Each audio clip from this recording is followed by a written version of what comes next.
একেদিনাই দুটাকৈ সমষ্টিত মুখ্যমন্ত্ৰীৰ মহিলা উদ্যমিতা অভিযানৰ চেক বিতৰণ। দুয়োটা সমষ্টিতে নিজে উপস্থিত থাকি মহিলাসকলক উৎসাহিত কৰিলে মুখ্যমন্ত্ৰী ডক্টৰ হিমন্ত বিশ্ব শৰ্মাই। ৰাতিপুৱা ঘৰত চাহ পানী খাই আহিছেনে নাই?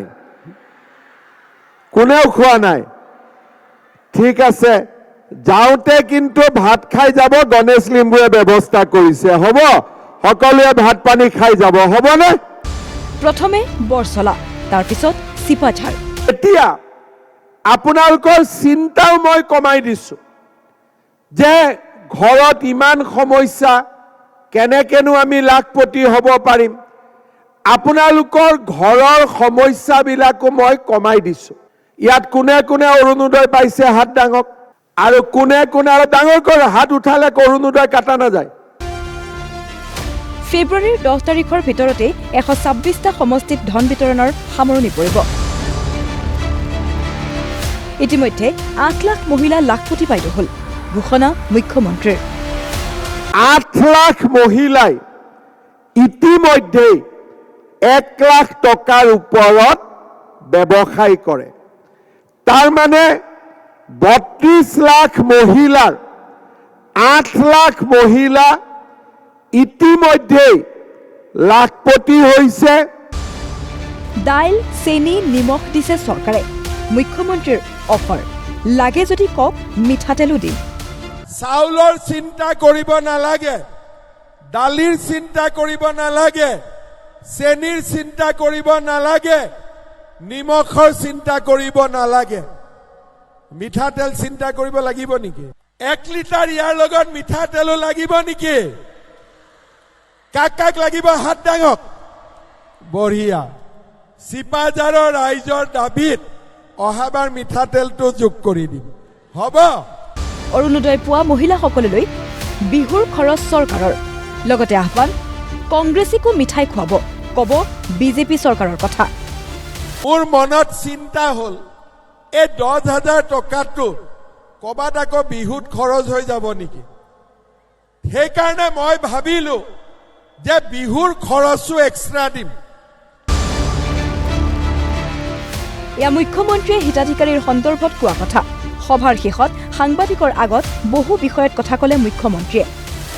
ক'লে আৰু 10 বছৰীয়া পৰিকল্পনাৰে আগবঢ়াৰ কথা। যোৰহাটত কুশল কোঁৱৰৰ ফাঁচী হৈছিলে, সেই স্থানটোক আমি প্ৰায় 100 কোটি টকা খৰচ কৰি এখন উদ্যান নিৰ্মাণ কৰিছোঁ, যাতে ফাঁচী কাঠটো আমি ওচৰত গৈ চাব পাৰোঁ। এনেকুৱা গোটেই অসমতে দৰঙত medical college, Guwahati ring road, Narengi কুৰুৱাৰ দলং, অসমৰ প্ৰতিটো প্ৰান্ততে বহুত বেছি ইনফ্ৰাষ্ট্ৰাকচাৰৰ কাম চলি আছে। স্কুলবিলাকক আমি 8 কোটিকৈ টকা দিছোঁ, বিদ্যালয় ভৱনৰ নৱনিৰ্মাণৰ কাম চলি আছে, নতুন কলেজ, নতুন ইউনিভাৰ্চিটি, য'তেই চকু দিয়ে তাতেই কিবা নহয় কিবা এটা কাম চলি আছে। আৰু মই ভাবোঁ যে এনেকৈ যদি অহা 10টা বছৰ আমি কাম কৰি যাব পাৰোঁ, অসম ভাৰতৰ ভিতৰতে এখন লেখত ল'বলগীয়া ৰাজ্যলৈ পৰিণত হ'ব। তুলিৰাম ৰংহাঙৰ প্ৰসংগও আহিল। তুলিৰাম ৰংহাঙৰ ঘৰত পোৱা বন্দুকৰ প্ৰসংগত মুখ্যমন্ত্ৰীৰ দাবী, এতিয়া AIৰ যুগ। এনেই বহু কথা কৈ দিব পাৰি। কোনো আৰ্মছ পোৱা নাই। এইটো হ'ল অসম চৰকাৰৰ দেহৰক্ষীৰ আৰ্মছ হয়।